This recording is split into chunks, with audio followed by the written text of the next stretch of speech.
What's going on YouTube? It's your boy Big Chet, and in today's video I'll be talking about how to save up enough money to finally move out of your parents' house and be financially independent. And I understand that everybody's situation is different, but I believe the vast majority of young people would like to be independent from their parents. So I'm going to keep this as broad and general as possible so I can resonate with more of you viewers.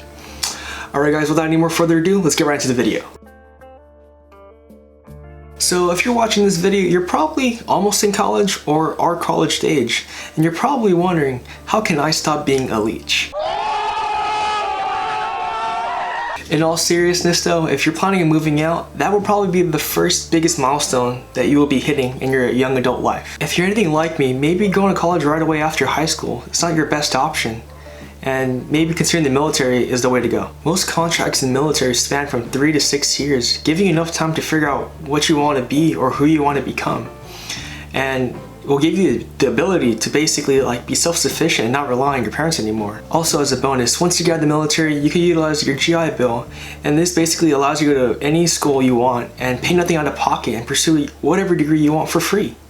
And in my opinion, this is the best route to go for those who are just like me and don't really know what they want to be yet right out of high school. So for the vast majority of you guys, you're probably wanting to go to college and pursue a degree. And what I recommend is going to a community college and transferring out when you're ready and have the right credit. Also, apply for as many scholarships as possible. It's really just free money waiting to be used, and when combined with FAFSA, it ends up being a whole lot of money not coming out of your pocket, and it's really beneficial for you to use. Another thing that you should definitely avoid is wanting to go to a school out of state. You're literally getting the same degree but paying 4 times as much to go out of state.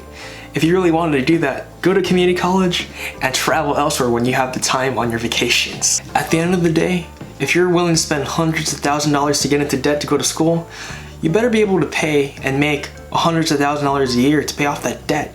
Otherwise, you've virtually committed financial suicide. Also, I highly recommend getting a part-time job while in college.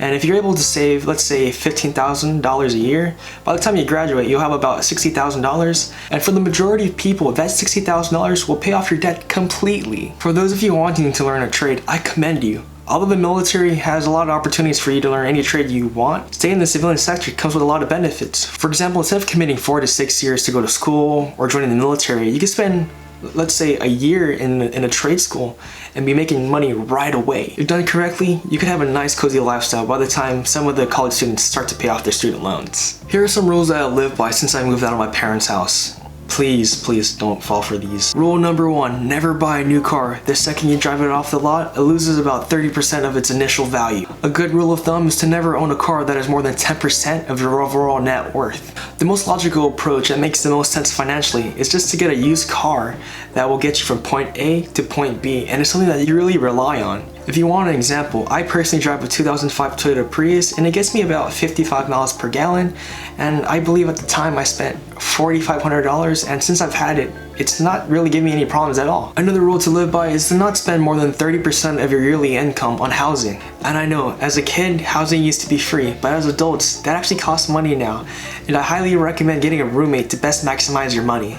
Also, a cool thing that people often overlook is utilizing Facebook Marketplace in order to get free things when furnishing your home. In the past, I've gotten plenty of free things off of Facebook Marketplace, and the vast majority of people couldn't tell that I didn't pay a single dollar. All you really need is to do a quality check on the furniture and give it a nice wipe down, and then boom, you've saved hundreds of dollars furnishing your home for free. Last but not least, do not forget to combat your bad debt.